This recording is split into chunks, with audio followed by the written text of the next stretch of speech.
کارمندان خواجگی منزلی و کمونالی در ناحیه وسه بخشیده و نوروز برای سیر و گشت ایدانه ساکنان در میدان باغ گلگشت مرکز ناحیه این موسم با چنین گل‌های رنگارنگ 4 قالین طبیعی می‌سازند. ساختمان 2 قالین طبیعی با آرایش چنین گل‌ها که آنها رمز بهار و نوروز را انعکاس می‌نمایند به انجام رسیده است.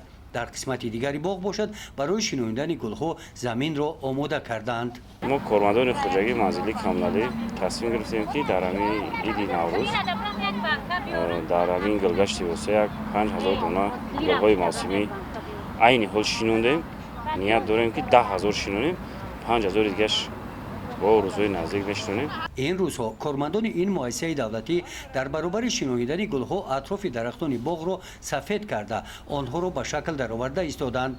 در توازن خواجگی کمونالی ناحیه وسه با همین موضع سه موضع چمنستان استراحتی داخل گردیده کارهای آبادانی در آنها ادامه دارند.